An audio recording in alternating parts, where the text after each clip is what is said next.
thanks for tuning back in to Pets Unfree. Now, we have a pretty incredible rescue story that took place late last month. HS assisted Gilbert police with a rescue involving 166 rabbits that were living in absolutely horrific conditions in a shed with 6 to 8 inches of feces covering the cages. As you can imagine, many of them needed medical care, and unfortunately, one did pass away.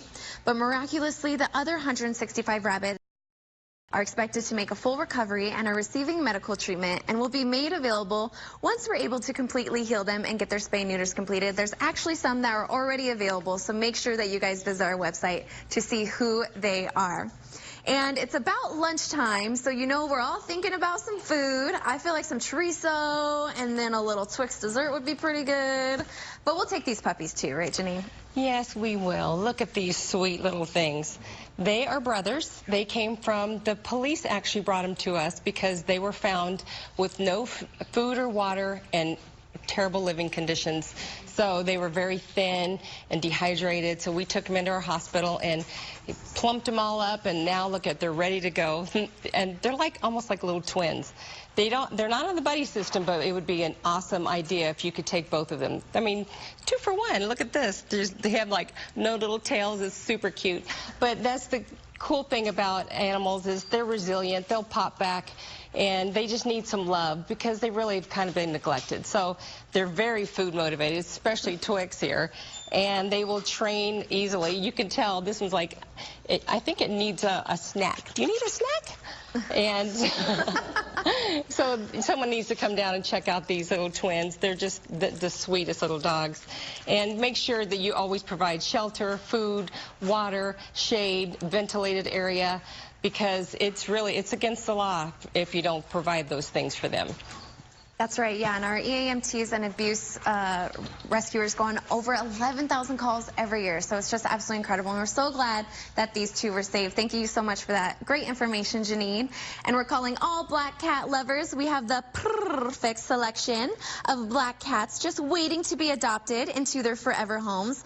From Jasper, the jet black beauty who has been at HS for the past 120 days, to Herman, token dog lover of the group, to Alex, the affection aficionado. We surely have a great fitting feline for your family. And as we mention every so often on our show, our black kitties spend a little longer in our care shelter waiting to get adopted, but we're sure if you give just one chance, you'll fall in love just like we have. Just visit azhumane.org to see for yourself. And I saw this sweet little wiggle butt in her kennel, just making friends with everyone who walked by. Pocket is, I just want to put her in my pocket. She is almost tiny enough for a pocket. She's a little puppy. She looks like she's a dachshund mix of some sort, but she's pretty tiny right now. She's still puppy. Hello. And she is just wonderful. I've been carrying her around the studio, and she's super sweet. She came to us in kind of a scary situation where a volunteer over at Campus for Compassion was just working on their shift, and somebody walked up to her and just kind of thrust her into her arms. So, of course, you know, we tried to do the right thing and make sure that she's taken care of, but she was missing hair. She had some bunny issues, some stomach issues. Just broke my heart to hear her story, but she's doing much better now, and she just wants to meet her forever family. But come down and meet her. She's a little pocket. Oh my goodness, and do not think that she's this little shy puppy, because like when she's down and running around, like you cannot stop her wiggle butt. It's so cute. Thank you. So cute. Oh, so cute. Thank you, Bree. And you can be a kitty named Lewis. Well, you can't be a kitty named Lewis and not have Clark, especially when we're talking about the Wanderers litter. She sure is super cute, Linda. I think you're right. I think we found the other half of the Lewis-Clark duo. She's a female, though, but she came in with her brother, Lewis, and they had the same thing, the upper respiratory infection. So, of course, our Second Chance Animal Hospital took care of these babies for us. And I just want to let you know that the Arizona Humane Society is a nonprofit organization, which means we take all donations. We do not profit from this. We have almost about $1,000 per pet when they come to see us. And keep in mind that all the VCA animal hospitals are matching donations up to $20,000 through September this month. So come on down to our thrift stores, donate, go online. We have wonderful opportunities, and take home Lewis and Clark. Oh, yes, so cute. Yeah, and if you want to donate, make sure to visit azhumane.org/donate. Thank you so much for that information, Linda.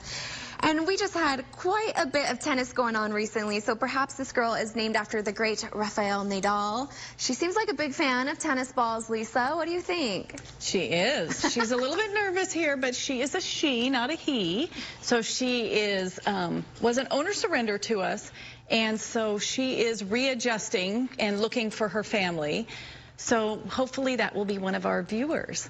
She knows sit, she knows shake. She's a beautiful lab mix. She's got the coat of a lab, tail, very happy, kind of a little interesting face. I don't know what she's mixed with, but that's the beauty of the dogs at the Humane Society. They make the greatest pets. She kind of has that little bear face. But she is 7 years old, so keep in mind, with a 7-year-old dog, she did have a little mass on her that we took care of at the hospital, and we did a dental on her, and a couple teeth were extracted. So as animals age, they need veterinary care. So be sure if you're thinking of an older animal, that that's something that you would be prepared for the expense of. We've taken care of her for now. Her owners reported she had allergies, but sometimes they're environmental allergies. So that's something that her new family's going to have to try to explore with her. It could have been food, could have been an environmental allergy, and it just won't be an issue now that she gets a new environment. So come down if you think you want to meet her. She's adorable. Like I said, she knows sit and shake, and she is soft as can be. She'll make a great pillow on the couch with you. And Lisa, now you've worked in our trauma hospital. Tell us about the importance of dentals. You know, some people don't think about the importance of our pets' dental health. Can you talk to us a little bit about that? Well, think about when you ever have any sort of a dental, you know, even sometimes you bite into popcorn wrong and you get it underneath your tooth. Think how painful that is. Our dogs feel the same exact things. Things get stuck under their gums. It's always a good idea to get familiar with your dog, to be able to look in their mouth, allow them to be comfortable to look in your mouth. You can even brush your dog's teeth. They make chicken toothpaste, all kinds of things like that. And then between the two of you, you develop a relationship, and then you can tell your vet to check her teeth every year, and they also do dental cleanings for them. Awesome. Thank you for that. I love that, and being on the spot. Make sure to keep it tuned right here to Pets on Parade. We're going to introduce you to Sweet Dakota after the break.